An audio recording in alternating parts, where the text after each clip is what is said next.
संगत जी, आपका हमारे चैनल में स्वागत है।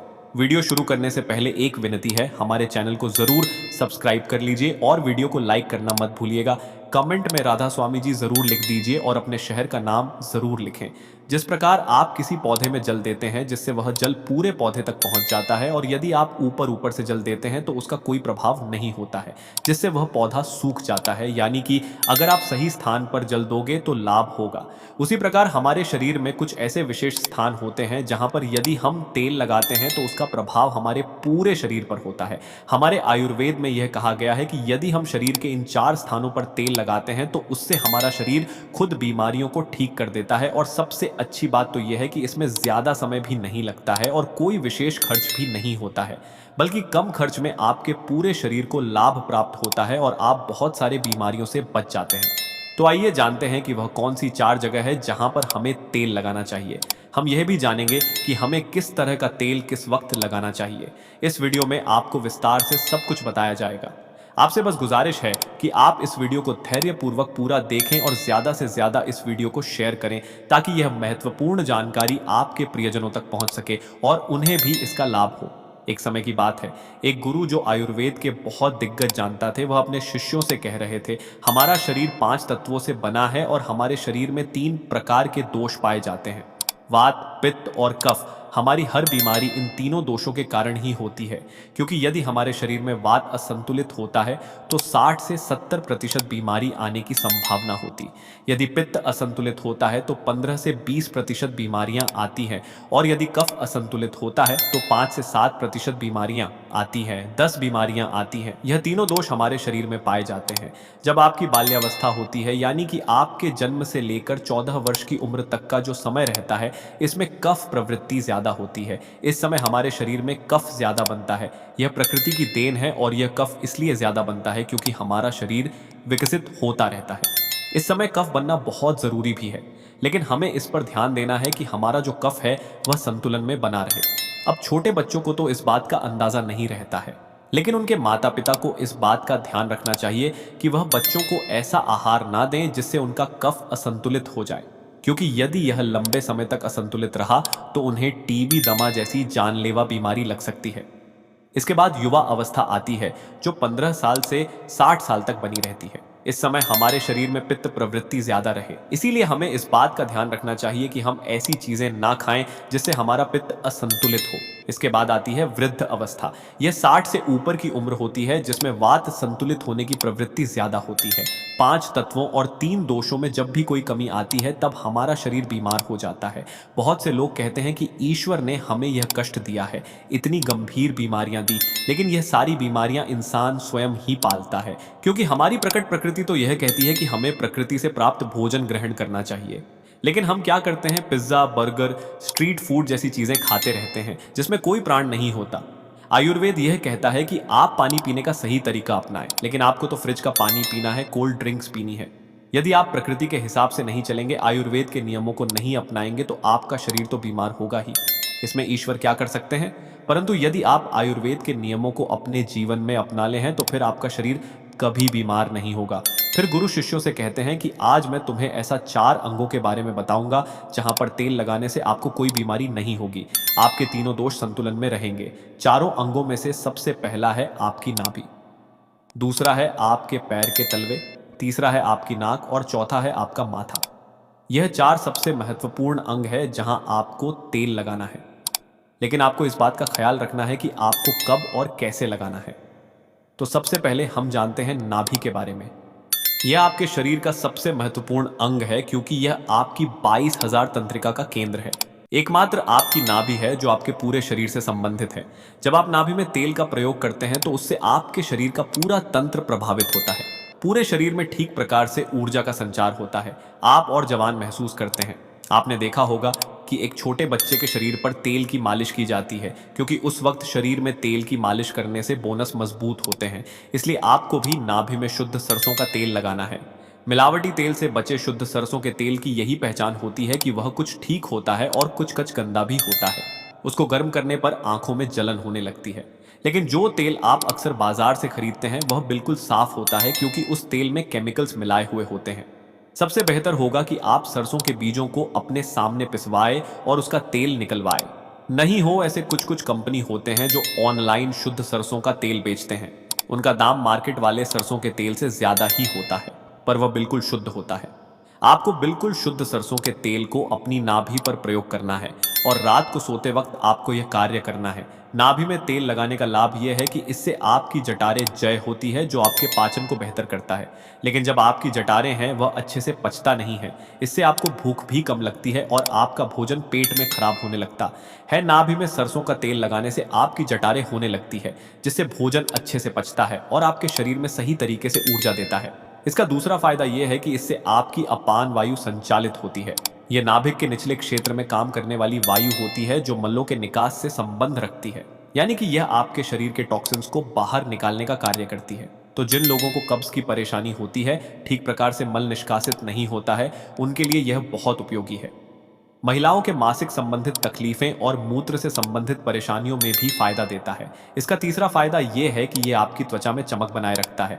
आपने सुना होगा कि जब हमारे होंठ फटते हैं तो हमारे दादा परदादा ये कहते थे, ओह की नाभि में तेल लगा लो सब ठीक हो जाएगा। और ये सच भी है, नाभि में तेल लगाने से होंठ कभी नहीं फटते हैं। इससे स्किन की ड्राइनेस खत्म हो जाती है, चेहरे पर चमक आती है और झुर्रियां भी नहीं होती हैं। इसके अलावा हमारे शरीर में बेहद 7,000 तंत्रिका है। जब इनमें प्राण का संचार ठीक से नहीं होता है, जिससे आपको आलस आने लगता है और ऊर्जा की कमी महसूस होती है और आपका मस्तिष्क ठीक से काम नहीं करता है। और ऐसा इसलिए होता है क्योंकि यह तंत्रिकाएं आपके दिमाग से सीधे संबंध रखती हैं और जब आप नाभि में तेल लगाते हैं तो यह तंत्रिकाएं खुल जाती हैं। इससे प्राण का संचार ठीक होता है और शरीर ऊर्जावान बनता है। दूसरा स्थान है आपके पैरों के तलवे। सारी नसें पैरों के तलवे से संबंध रखती हैं, इसलिए कहा जाता है जो सुबह सुबह मॉर्निंग वॉक करता है, नंगे पांव जमीन पर या फिर घास पर चलता है, तो उसकी आंखों की रोशनी कभी कम नहीं होती है। और पैर के तलवों पर यही शुद्ध सरसों के तेल लगाना है। जब आप सोने जाएं तो अपने पैरों को सबसे पहले गुनगुने पानी से धो लेना है, फिर उन पैरों को अच्छे से पोंछ लेना है और फिर आपको तेल को पैरों के तलवों पर लगाना है। इसके बाद यदि आपके घर में कांसे की कटोरी है तो उससे अपने पैरों के तलवों को मालिश करनी है, क्योंकि कांसे के बर्तन से शरीर में जितने भी टॉक्सिन्स रहते हैं वह बाहर निकल जाती है कांसे के बर्तन से। जब हम पैरों में घर्षण करते हैं तो आपके पैर कुछ काले होना शुरू होते हैं। इससे शरीर में टॉक्सिन्स कम होता है। जिसके पैर के तलवे कम काले होते हैं उसके शरीर में टॉक्सिन्स कम होती है। आपको 5 मिनट तक कम से कम अपने पैरों के तलवों की मालिश करना है। आप देखेंगे कि आपको तुरंत नींद भी आ जाएगी। जो लोग नींद की दवाई का प्रयोग करते हैं, जिनको चिंता है, डिप्रेशन है या जिनकी याददाश्त कमजोर है, दिमाग से संबंधित कोई भी परेशानी रहती है, तो वह सब सच समाप्त हो जाती है। तलवों पर रोज मालिश करने से आपको गहरी और अच्छी नींद आती है। तीसरा अंग जहां हमें तेल लगाना है वह है हमारा सर। नहाने के बाद आप अपने बालों को अच्छे से सूखा लें। इसके बाद आपको अपने सर में वही शुद्ध सरसों का तेल लगाना है। आप जो यह विभिन्न प्रकार के तेल लगाते हैं वह केमिकल से भरे हुए होते हैं, जो आपको फायदा कम देते हैं और नुकसान ज्यादा पहुंचाते हैं। आपको शुद्ध सरसों का तेल अपने सर में लगाना है और अच्छे से मालिश करनी है। इससे आपकी थकान दूर होगी और आपको अच्छी और गहरी नींद आएगी। सोते समय सर में तेल लगाने के बहुत फायदे हैं। इससे आपके बाल मजबूत होंगे, आपके बाल काले और घने होंगे, आपको नींद अच्छी आएगी, याददाश्त मजबूत होगी और शरीर में शक्ति का संचार होगा। जब आप बालों की रूट्स में तेल लगाते तो इससे ब्लड सर्कुलेशन तेज हो जाता है। इस वजह से अत्यधिक मात्रा में ऑक्सीजन पहुंचती है और वह अंग मजबूत होना शुरू हो जाता है। हमारे शरीर का आखिरी अंग जहां हमें तेल लगाना चाहिए वह है हमारा नाक। यह आपके सर तक पहुंचने का मार्ग है। यदि आपको शुद्ध देसी गाय का घी मिल जाता है तो आप तेल की जगह घी का प्रयोग भी कर सकते हैं। आपको रात को सोने से पहले शुद्ध देसी गाय के घी की एक एक बूंद अपने दोनों नाक में लगानी है। इसके इतने अद्भुत फायदे हैं कि आप जानकर चौंक जाएंगे। अगर किसी के अंदर पागलपन है तो कुछ महीने के अंदर ही उसका पागलपन खत्म हो जाएगा। यदि किसी के कान के पर्दे में छेद है तो वह भी ठीक हो जाएगा।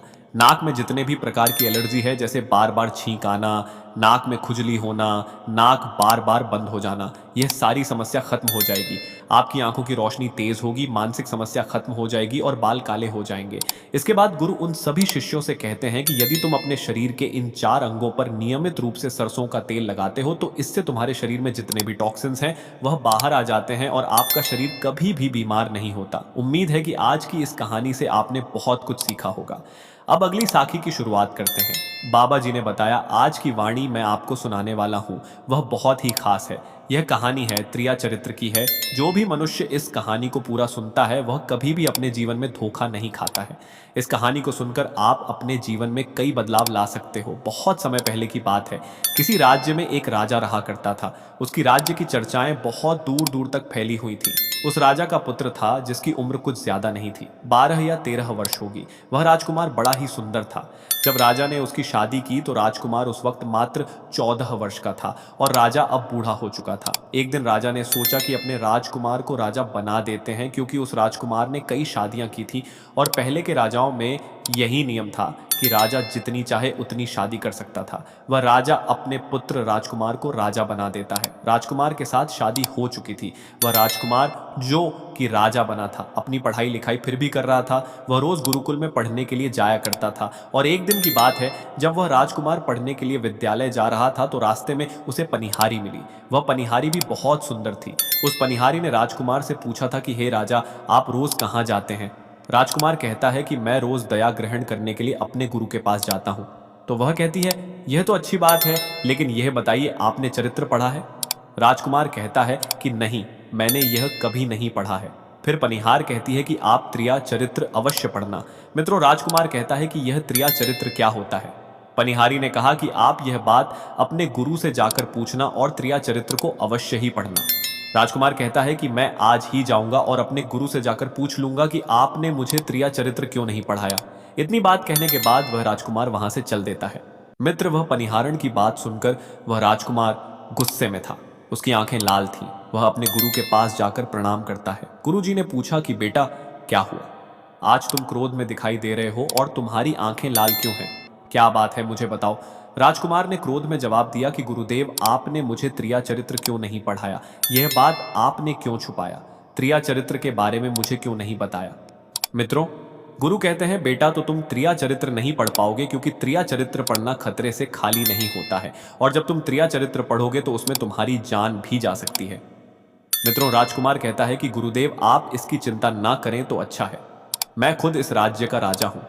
तब अपने शिष्य की ऐसी बात सुनकर गुरु कहते हैं कि ठीक है, अब तुमने हटकर ही ली, तो अब हम तुम्हें त्रिया चरित्र पर आते हैं। त्रिया चरित्र पढ़ते पढ़ते राजकुमार को 1 साल हो गए और जब 1 वर्ष हो गया तो गुरु ने कहा कि बेटा, अब तुम्हारी पढ़ाई पूरी हो चुकी है। अब तुम घर जा सकते हो और आज से अपने राज्य को चला सकते हो। अब तुम्हें यहाँ आने की कोई आवश्यकता नहीं है। मित्रों, राजकुमार कहता है ठीक है गुरुदेव। राजकुमार जैसे ही जाने को होता है, गुरुदेव उसे रोक लेते हैं और कहते हैं, बेटा, मैं तुम्हें एक ऐसा यंत्र देता हूं या जो जब तुम इसे अपने कानों में लगाओगे तो कोई भी तुम्हें पहचान नहीं पाएगा और तुम उसे पहचान लोगे। राजकुमार वह यंत्र अपने हाथों में ले लेता है। मित्रों, गुरु कहते हैं, तुम इस यंत्र को ले जाओ और रात के 12 बजे आज ही के रात में अपने महल से निकलकर के जंगल की तरफ जाना और पूर्व दिशा की ओर जाना। और जब तुम पूर्व दिशा की ओर जाओ तो यह यंत्र अपने कानों में लगा लेना और वहीं पर खड़ा हो जाना। वह राजकुमार कहता है कि ठीक है, ऐसा ही करें। फिर राजकुमार गुरुकुल से महल की ओर चल देता है और जब रात के 12 बजे जाते हैं और उस राजकुमार की 7 पत्नियां सो जाती हैं, तब आधी रात के समय वह राजकुमार अपने हाथों में यंत्र लेकर महल से जंगल की तरफ चल देता है। राजा जंगल में पूर्व दिशा की ओर जाता है और वहां जाकर अपने कानों में यंत्र लगा लेता है और वहीं पर खड़ा हो जाता है।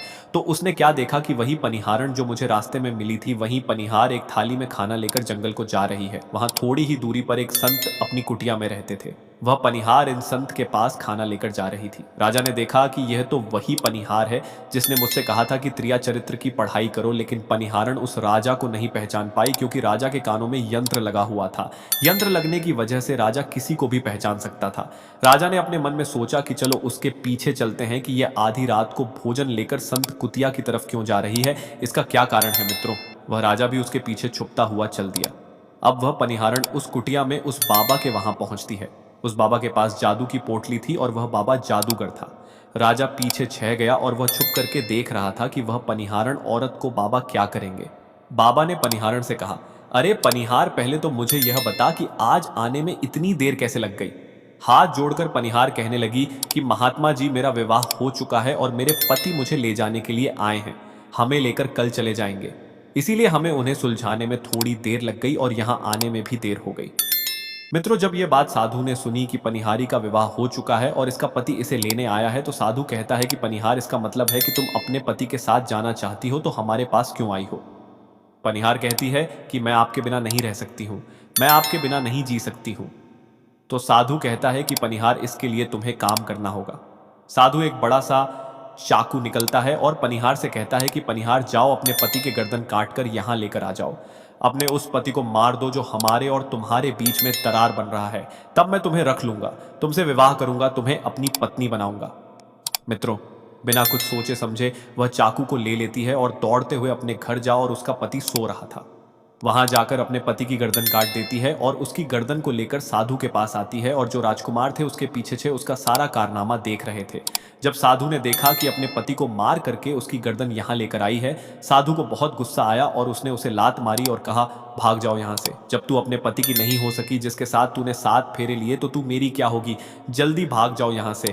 अगर तुम मेरे पास दोबारा आई तो मैं तुझे जीवित नहीं छोड़ूंगा। मित्रों, साधु की यह बात सुनकर उस पनिहारिन को ऐसा लगा जैसे उसके पैरों तले जमीन खिसक गई हो। फिर भी अपने पति की कटी हुई गर्दन घर लेकर के आई और उसकी गर्दन जोड़ देती है और वहीं बैठ जाती है। और इधर जैसे ही सवेरा हुआ, अपने पति के पास बैठकर रोने लगती है और चिल्लाने लगती है। कहती है, देखो देखो, किसी ने मेरे पति की हत्या कर दी। लेकिन रात में उस पनिहार का सारा कारनामा राजकुमार देख चुका था। इधर सारे गांव वाले पनिहार के घर चले जाते हैं और उसके पति की लाश को लेकर गांव के बाहर जाते हैं उसका दाह संस्कार करने के लिए। और वह पनिहारी भी पीछे से भागती हुई रोती हुई चली जा रही थी और उधर राजकुमार भी जा रहे थे, जो कि अपने राज्य के राजा बन चुके थे। पनिहार भागती हुई चिल्लाती हुई पहुंची और कहने लगी, मैं सती बनूंगी, क्योंकि अगर जब मेरे पति ही नहीं रहे तो ऐसे जीवन का क्या फायदा, मैं इन्हीं के साथ सती हो जाऊंगी। राजा को उसकी बातें सुनकर हंसी आ जाती है और राजा कहता है, त्रिया चरित्र जाने ना कोई और कसम मेरी के हुए।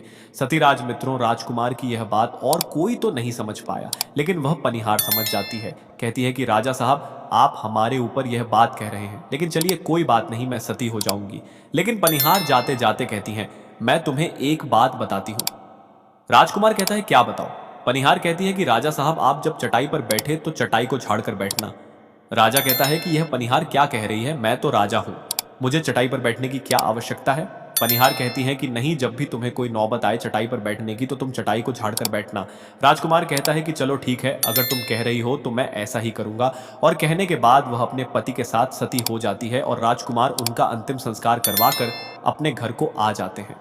मित्रों, इसी तरीके से पूरा दिन व्यतीत हुआ और उधर जब दूसरी रात आई, अपने गुरु के कहने के अनुसार वही यंत्र कांड में लगाया और पूर्व दिशा की ओर उसी स्थान पर जाकर खड़ा हो गया जहां पर पिछली रात खड़ा हुआ था। दूसरी रात को राजकुमार ने क्या देखा? अपनी 7 पत्नियों को भोजन की थाली अपने अपने हाथों में लेकर उसी साधु की कुटिया की तरफ जा रही है। जैसे ही राजा ने अपनी 7 पत्नियों को उस साधु की कुटिया की तरफ जाते हुए देखा, राजकुमार के पैरों तले जमीन खिसक गई। वह अपने मन में सोचने लगा कि यह क्या चक्कर है। तभी उनमें से एक रानी राजकुमार को देख लेती है, लेकिन रानियों ने अपने पति राजकुमार को नहीं पहचान पाई, क्योंकि राजकुमार अपने कानों में यंत्र लगाए हुए थे। वह यंत्र लगाने की वजह से राजा को कोई पहचान नहीं पाता था। उनमें से एक रानी कहती है कि यह लड़का इतनी रात को यहाँ क्यों खड़ा है? तब रानियों ने उसके लड़के को अपनी तरह बुलाया और कहा, कृपया आप हमारी सहायता करें, इस सामान को उस कुटिया तक ले चलो। मित्रों, बिना कुछ सोचे समझे राजकुमार ने वह थाली अपने हाथों में ले ली और अपनी रानियों के साथ कुटिया तक जाने लगा। जब 7 रानियां और राजकुमार उस साधु की कुटिया में पहुंचते हैं और राजकुमार कुछ भी नहीं बोल रहा था, क्योंकि राजकुमार देखना चाहता था कि हमारे प्यार में ऐसी क्या कमी है जो हमारी 7 रानियां इस साधु के पास आती हैं, और इस साधु के पास ऐसा क्या है जो हमारी 7 रानी अब भी यहाँ आ रही है। मित्रों, राजकुमार छुपकर यह सब जानना चाहता था। इधर जब वह 7 रानियां राजकुमार को लेकर साधु के पास पहुंची तो महात्मा राजकुमार को देखकर कहता है कि यह कौन है? तो 7 रानियां कहती हैं कि महात्मा जी, यह बालक हमें रास्ते में मिला, इसने हमारी सहायता की तो हम इसे अपने साथ लेकर आ गए। रानी कहती है कि एक काम करते हैं, इसे आज रात यहीं रहने देते हैं, कल सुबह होते ही यह चला जाएगा। उस साधु उनकी बातों को मान लेता है। वह साधु अपने शिष्य को बुलाता है और उसे कहता है कि आज रात के लिए इस बालक की रुकने की व्यवस्था कर दो। वह शिष्य राजकुमार को लेकर एक कमरे में जाता है। उस कमरे में एक चटाई बिछी हुई थी। शिष्य कहता है कि देख भाई, आज तुझे चटाई पर सोना पड़ेगा। वह शिष्य राजकुमार को इतना कहकर वहां से चला जाता है। मित्रों, राजकुमार उस कमरे में अकेला पड़ जाता है। अपने मन में सोचता है कि आज तो नौबत आ ही गई चटाई पर सोने की। चलिए कोई बात नहीं, आज की रात हम चटाई पर ही गुजार लेंगे। राजकुमार जैसे ही चटाई पर बैठने ही वाला था, उसे पनिहार की बात याद आ गया। वह सोचने लगा कि पनिहारी ने मुझसे कहा था कि जब भी तुम्हें चटाई पर बैठने की नौबत आए तुम चटाई को अवश्य झाड़ लेना। चलो आज पहले झाड़ ही लेते हैं, हो सकता है इसका कोई राज्य हो। जैसे ही राजा ने चटाई उठाई तो उसने क्या देखा? उसने देखा कि एक बहुत बड़ा भयानक कुआं है। जब उस कुएं को देखा तो राजा के होश उड़ गए। राजा उस कुएं के अंदर झांक कर देखता है। राजा को अंदर बहुत सारे कैदी दिखाई देते हैं जिन्हें उस साधु ने अंदर कैद करके रखा था। उन कैद में से एक आदमी ने राजकुमार को पहचान लिया। बाद में राजकुमार से कहता है कि राजकुमार आप यहाँ कैसे आ गए। राजकुमार कहता है कि धीरे बोलो, नहीं तो सब पोल पट्टी खुल जाएगी। तब सभी कैदियों ने कहा कि राजा साहब आप यहाँ से भाग जाएं। हम तो यहाँ से निकल नहीं पाए, लेकिन आप यहाँ से भाग जाए, नहीं तो आपका भी यही हाल हो जाएगा जो कि हमारा हुआ है। आप भी यहाँ फंस जाएंगे, आपको भी पकड़कर यह साधु इसी में डाल देगा। आप जितना जल्दी हो सके यहाँ से भाग जाए। राजा जब उस कमरे के अंदर गया था तो अपने कान में से यंत्र निकाल लिया था, और जब राजा वहां से भागा तो अपने कान में यंत्र लगाना भूल ही गया।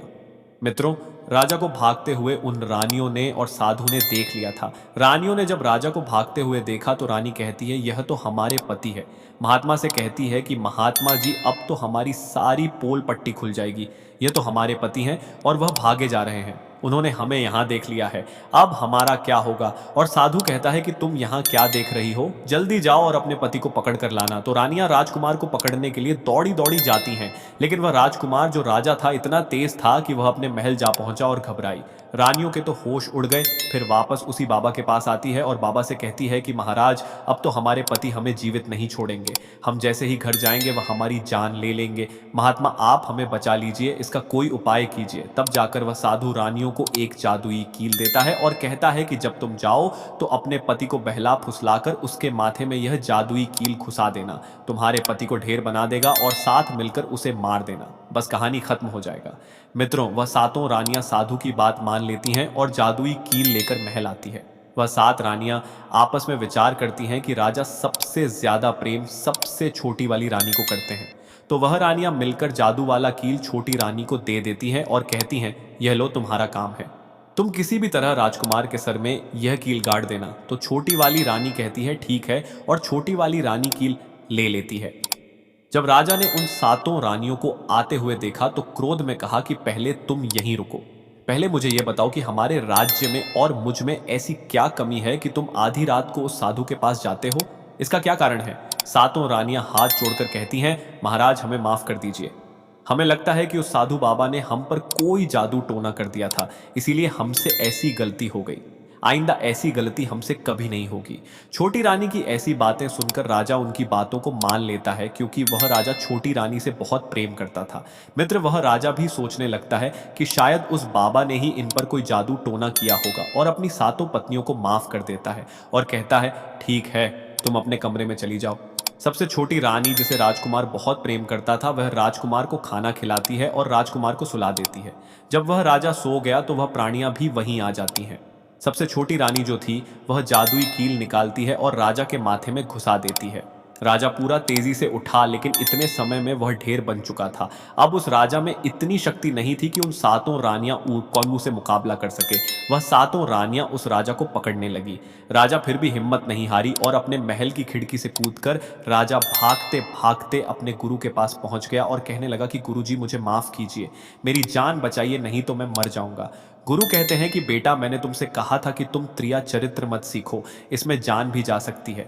देखा इसका नतीजा। राजकुमार कहता है गुरुदेव मुझे माफ कर दो और जल्दी मेरी जान बचा आइए, नहीं तो मैं मारा जाऊंगा। मेरी पत्नी ने मेरे सर में जादुई कील ठोकी है, जिसकी वजह से मैं ढेर बन चुका हूं। मित्रों, गुरु ने जब ध्यान से देखा तो कहा कि यह वही कील है जो साधु ने दिया है, मैं तुम्हें अब नहीं बचा सकता। राजकुमार कहता है नहीं गुरुदेव, ऐसा मत कहिए, मैं आपका शिष्य हूं, आपका कर्तव्य है मेरी जान बचाना। तो गुरु कहते हैं कि बेटा, मैं तुम्हें बचा तो नहीं सकता, लेकिन एक उपाय है। राजकुमार कहता है क्या उपाय है। तब अपने शिष्य की ऐसी बात सुनकर गुरु कहते हैं कि हम तुम्हें तोता बना देंगे, और जब हम तुम्हें तोता बना देंगे तो तुम सुखवादी जाकर रहना, क्योंकि सुखवादी का जादू नहीं चलता है, और तुम्हें जब बहुत प्रेम करने वाली स्त्री मिलेगी तो तुम पुनः राजकुमार बन जाओगे। वह राजकुमार कहता है ठीक है गुरुदेव, आप हमें तोता बना दीजिए। तो वह गुरुदेव उसे तोता बना देते हैं, और वह तोता बनने के बाद वहां से उड़ा और सुखवादी तोता रहते थे वहीं जाकर रहने लगा, और 7 रानियों उस राजकुमार को खोज रही थी। जब राजकुमार नहीं मिला तो फिर से उस बाबा के पास जाती है और कहती है कि बाबा जी, वह रात को राजा भाग चुका है, आप अपनी पोटली निकालिए और देखें कि वह कहाँ है। तो वह महात्मा अपना पोटली खोलता है और देखने लगता है कि वह राजकुमार तोता बनकर रख के सुखवादी बात रानियों को बताता है। तो रानियां कहती हैं कि स्वामी अब क्या करें। वह साधु कहता है कि अब तुम अपने राज्य महल में जाओ और जाकर के घोषणा कर दो कि जो भी तोता पकड़ करके लाएगा हम उसे 5 सोने के सिक्के देंगे। उस राज्य के जितने भी बहेलियां थे वह तोता पकड़ने के लिए चारों तरफ घूमने लगते हैं और जो भी तोता पकड़ते वह रानी के पास जाते और 5 सोने के सिक्के ले लेते थे और वहां से चले जाते और वह 7 रानियां उस तोते को मार देती थी। ऐसे ही धीरे धीरे बहुत समय निकल गया और वह राजकुमार जो तोता बनकर जहां गया था वहां सारे तोते को बहुत अच्छी अच्छी बातें करता था, उन्हें बहुत ज्ञान की बातें बताता था। तो सारे तोता को लगा कि यह तोता तो बहुत समझदार है, यह तोता तो बहुत अच्छी अच्छी बातें करता है, इसे हम अपना राजा बना लेते हैं। और सभी तोता मिलकर उसे राजा बना लेते हैं। राजकुमार सभी तो का राजा बन जाता है और वहीं छुपकर रहने लगता है। एक बहेलिया तोता पकड़ते पकड़ते सुखवादी पेड़ के पास पहुंच जाता है जहां पर वह राजकुमार तोता बनकर छुपकर रहता था। जब उस बहेली ने इतने सारे तोते को देखा तो अपने मन में सोचा कि अगर हम इतने सारे तोते पकड़कर रानी के पास ले जाएंगे तो हमें बहुत सारी सोने के सिक्के मिल जाएंगे। लेकिन वह बहेलियां सोचता है कि मैं इतने सारे तोते पकड़कर कैसे ले जाऊं। फिर अगली सुबह सारे तोते दाना चुगने के लिए उड़ जाते हैं। तभी वह बहेलिया उस पेड़ के पास जाकर उसकी डालों पर चाकू से कट लगा देता है जिस वे सभी पेड़ की शाखाओं पर चिपक गए क्योंकि पेड़ पर हर जगह गोंद ही गोंद था। अब सारे तोते उस गोंद में पूरी तरह से चिपक गए थे। उनके साथ राजकुमार तोता भी शामिल था। तभी वे सारे अपने गुरु राजकुमार तोते से अपनी पनी जान बचाने के लिए सलाह मांगने लगे और एक तोता कहता है, हे राजन, आप कुछ भी करो लेकिन हमें आजाद करो, नहीं तो सुबह बहेलियां आएगा और हमें पकड़कर ले जाएगा तथा मार डालेगा। मित्रों, तभी राजकुमार उन सभी को शांत करके कहता है, मेरी बात को ध्यान से सुनो। जब सुबह बहेलियां आएगा तब तुम सभी मरने का नाटक करो, जिस कारण से वह बहेलियां तुम्हें निकाल कर जमीन पर रख देगा। उसे ऐसा आभास होना चाहिए कि सारे तोते मर चुके हैं। समय रहते तुम सभी उड़कर अन्य सुरक्षित जगह पर जाना बाकी, मैं सब कुछ संभाल लूंगा। फिर वे सभी अपनी योजना के अनुसार पेड़ पर लटक गए, मानो जैसे सभी मर चुके हैं। फिर दूसरी सुबह जब बहेलिया वहां आता है तो वह देखता है कि सारे तोते मर चुके हैं और उसे इस बात का अफसोस हो रहा था कि सारे तोते मर चुके हैं। बहेलिया ने सोचा, अरे ये क्या हुआ, इस पेड़ पर सिर्फ एक ही तोता है जो कि मरा लटका हुआ है और जितने तोते मैंने छुड़ाकर नीचे फेंका वह सभी उड़कर भाग गए। बहेलिया ने सोचा, इसका मतलब यह सारे तोता ने मिलकर मेरे साथ धोखा किया है। अब राजकुमार जो तोता बना हुआ था वहीं सिर्फ पेड़ पर लटका हुआ था। वह बहेलिया कहता है कि यह सब तुम्हारी चाल है, चलो अब मैं तुम्हें लेकर जाऊंगा और रानी के हाथ बेच दूंगा और मुझे 5 सोने के सिक्के मिल जाएंगे। और इधर वह बहेलिया उस तोता को बेचने के लिए रानी के पास जाने लगता है। मित्रों, रास्ते में वह तोता कहता है कि तुम मुझे कहां ले जा रहे हो। तो वह बहेलिया कहता है, मैं तुम्हें बेचने के लिए रानी के पास ले जा रहा हूं, अगर मैं तुम्हें वहां बेच दूंगा तो मुझे 5 सोने के सिक्के मिलेंगे। वह राजकुमार कहता है कि मैं अगर तुम्हें 500 सोने के सिक्के दिला दूं तो क्या तुम मुझे नहीं बेचो। बहेलिया कहता है, तुम मुझे 500 सोने के सिक्के कैसे दिलाएगा मित्रों। तोता कहता है कि राजा सुखवादी वहीं बेचो, मूल्य मैं स्वयं बताऊंगा। बहेलिया उस तोते की बात मान लेता है और रानी के पास बेचने की जगह राजा के राज्य के मेले में तोता को बेचने चला जाता है। और राजा के राज्य में यह नियम था, अगर किसी व्यक्ति का सामान शाम तक नहीं बिके तो वह राजा स्वयं आकर उसे खरीद लेता था। बहेलिया उस तोते को लेकर बाजार में पहुंचा हुआ था। जब कोई व्यक्ति उस तोते को खरीदने आता है तो वह पूछता कि यह कितने का है। तो वह बहेलिया कहता है कि तोता अपना दाम स्वयं बताएगा। तो वह तोता अपना दाम इतना बता देता कि कोई भी व्यक्ति उसे खरीद ही नहीं पाता। ऐसे ही करते करते शाम हो गई और अब सभी अपनी अपनी दुकान लेकर चले गए।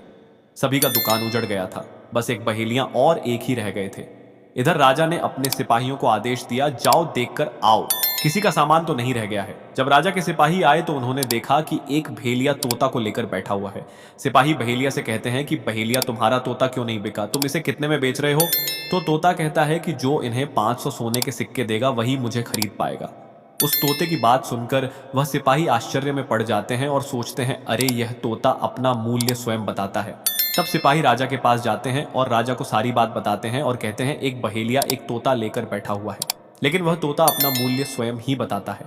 वह इतना महंगा बताता है, शायद इसीलिए उसे कोई खरीद नहीं सका। राजा सिपाहियों से पूछता है कि वह अपना मूल्य कितना बता रहा है। तो सिपाही कहते हैं, अपना मूल्य 500 सोने के सिक्के बता रहा है, चलिए हम खरीदेंगे। अगर नहीं खरीदेंगे तो हमारे राज्य की बदनामी होगी कि राजा के बाजार में एक तोता नहीं बिका। और इसीलिए राजा अपने मंत्रियों के साथ अपने रथ पर सवार होकर बाजार में पहुंचता है। कहता है, इस तोते का क्या मूल्य कितना है। बहेलिया हाथ जोड़कर कहता है कि राजा साहब, अपना मूल्य तोता स्वयं बताएगा। वह राजा फिर तोते से पूछा तो तोता कहता है कि राजा साहब, जो इन्हें 500 सोने के सिक्के देगा वही मुझे खरीद पाएगा। अपने सिपाहियों से 500 सोने के सिक्के मंगवाए हैं और बहेलिया को पकड़ा देता है और तोते को लेकर अपने महल चला जाता है। वह तोता बहुत ही बुद्धिमान था क्योंकि वह राजा था। वह तोता राजा को बहुत अच्छी अच्छी बातें बताने लगा। जब राजा पर कोई खतरा आने वाला होता तभी वह तोता बता देता कि राजा साहब, आप पर यह खतरा आने वाला है, और इसी तरह सब उस तोते से बहुत अधिक प्रेम करने लगते हैं। जब यह बात रानी को पता चला कि राजा ऐसा तोता लेकर आए हैं जो कि बोलता भी है और बहुत अच्छी अच्छी बातें बताता है, तो रानियां राजा से कहती हैं, उस तोता को मेरे पास भिजवा दीजिए। हम भी उस तोते को देखना चाहते हैं, हम उस तोते से बातें करना चाहते हैं। राजा अपने मंत्रियों से कहकर वह तोता रानियों के पास भिजवा देता है। रानी उस तोते से बातें करके बहुत खुश हो जाती है। रानी भी तोते से बहुत प्रेम करने लगती है और कहती है कि वाह रे तोता, इसीलिए तुझे राजा साहेब ने 5000 सोने के सिक्के देकर खरीदा है। राजा की एक पुत्री थी जो कि बड़ी सुंदर थी। रानी अपनी पुत्री से कहती है कि आज से तुम ही इस तोते का ध्यान रखो और कल तुम इसे अच्छे से ढोकर नहला देना। वह राजकुमारी भी उस तोते से बहुत प्रेम करती है। जैसे ही सुबह हुआ, राजकुमारी उस तोते को लेकर नहलाने जाती है। राजकुमारी तोते को नहला रही थी तो उसने देखा कि तोते के सिर पर कील सा कुछ लगा हुआ है। राजकुमारी उसको निकाल देती है। राजरी जैसी ही कील को निकालती है, वह तोता पहले वाला एक सुंदर सा राजकुमार बन जाता है। उसे देखकर राजकुमारी घबरा जाती है। राजकुमार कहता है कि तुम घबराओ नहीं, यह कील वापस से मेरे सर में लगा दो तो मैं फिर से तोता बन जाऊंगा और इसके बारे में मैं तुम्हें रात्रि में बताऊंगा। तुरंत ही वह राजकुमारी ऑफ कील राजकुमार के सर में लगा देती है और वह वापस से तोता बन जाता है। रात को राजकुमारी तोते को लेकर अपने कमरे में जाती है और उसके सर से कील निकाल देती है और वह तोता फिर से राजकुमार बन जाता है। राजकुमार अपनी सारी दास्तान उस राजकुमारी को बताता है और कहता है, माफ करना, यह दास्तान तुम किसी को नहीं बताना, नहीं तो मेरी जान चली जाएगी। राजकुमारी इसके बारे में अपनी माता और पिता को भी नहीं बताती है। दिन भर वह तोता रहता है और रात को राजकुमारी उस तोते को अपने कमरे में ले जाती और उसके माथे से कील निकाल देती और वह राजकुमार बन जाता है और रात में वह दोनों साथ में ही रहते हैं और ऐसे ही धीरे धीरे समय निकलता गया। राजकुमारी को राजकुमार से प्रेम हो जाता है। इधर क्या हुआ, जो राजकुमार की पत्नियां थीं वह बहुत सारे तोते मरवा देती हैं, लेकिन जो राजकुमार तोता बना हुआ था वह उन्हें नहीं मिलता है और वे उसी साधु के पास जाती हैं और कहती हैं कि हे महात्मा, हमारे पति तो अभी तक हमें नहीं मिले, हम अब क्या करें, उन्हें कैसे मारे। वह साधु फिर से अपनी पोटली खोलता है और देखता है कि वह राजकुमार अभी तक तोता बनकर राजा के घर में रह रहा है। वह साधु रानियों से कहता है कि तुम एक काम करो कि तुम नृत्य कला सीख लो, हम सभी मिलकर उस राजा के घर नृत्य कला करने जाएंगे और जब राजा हम पर प्रसन्न हो जाएगा और हमें कुछ मांगने को कहेगा तो हम उस तोते को ही मांग लेंगे और फिर आसानी से उसे मार देंगे। मित्रों, धीरे धीरे समय बीता। साधु तबला बजाना और रानी पूरी तरह से नृत्य कला सीख चुकी थी। अब साधु को लगा कि हम सफलता प्राप्त कर सकते हैं और उस तोते को उस राजा से मांग सकते हैं। साधु का भेष बदल करके उन सातों रानियों को नृत्य कला वाली स्त्री बनकर के राजा के दरबार में पहुंच गई। राजा उस साधु से पूछता है कि आप लोग कौन हैं, यहाँ क्यों आए हैं। तब साधु कहता है कि हम सब नृत्य कला वाले हैं, आपके महल में हम नृत्य कला दिखाना चाहते हैं। राजा को भी गाने और बजाने का बहुत शौक था, वह मान जाते हैं। उधर वह साधु अपना गाना बजाना चालू करता है।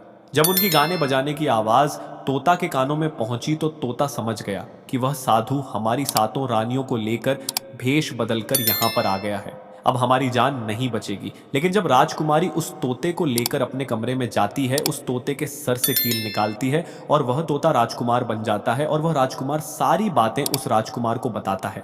कहता है कि देखो, जो यह गाने बजाने वाले आए हैं ये वही साधु है, ये गाने बज जाने से राजा को खुश कर देगा और बदले में मुझे मांग लेगा और ले जाकर मुझे मार देगा।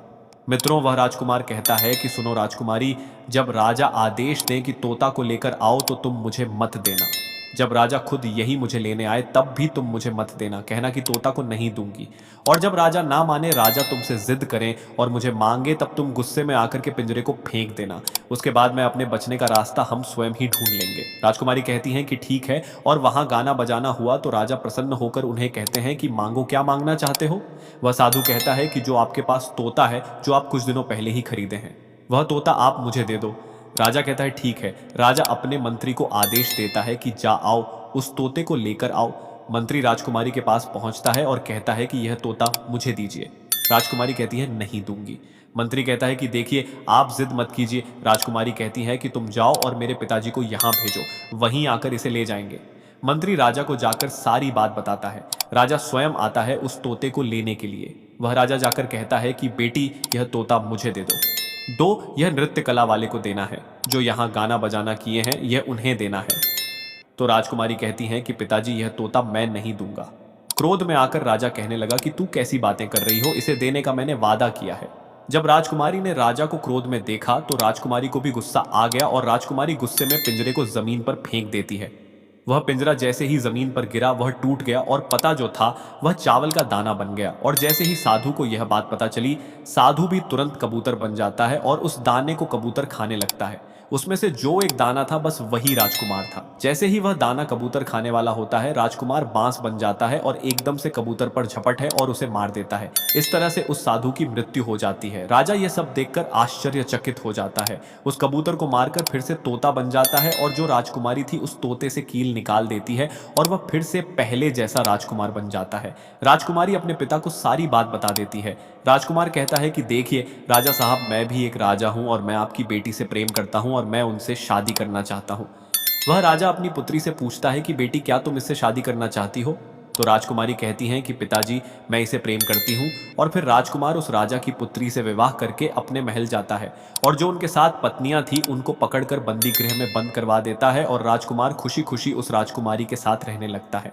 दोस्तों, जब कोई स्त्री कभी कभी किसी परिस्थिति में चतुराई या चालाकी दिखाती है या दूसरों को बेवकूफ मानते हुए कोई अभिनय ढोंग पाखंड करती है तो इसे ही त्रिया चरित्र कहते हैं, जिसे पढ़ने के बाद राजा को अपनी जान बचाने के लिए क्या क्या नहीं करना पड़ा, क्योंकि राजा को स्त्री के त्रिया चरित्र की पूरी जानकारी हो चुकी थी कि कैसे जब एक स्त्री को अपना स्वार्थ दिखने लगता है तो वह अपने लोगों को भी बेवकूफ बनाकर अपना स्वार्थ को पूरा करती है और उसके साथ रहने वाले लोगों को इसके बारे में भनक तक नहीं लगता कि यह स्त्री त्रिया चरित्र की खेल कर रही है। मित्रों, जो आपके दिल के करीब है उसके बारे में आप पूरी जानकारी रखिए कि उसके अंदर खुद को लेकर कोई स्वार्थ तो नहीं छुपा है, और अगर ऐसा है तो आप उनसे थोड़ा दूर ही रहे, क्योंकि ऐसे में आपको जिंदगी के हर कदम पर धोखा ही मिलेगा, क्योंकि एक स्वार्थी स्त्रियां अपनी स्वार्थ के लिए जिंदगी में कुछ भी कर सकती हैं।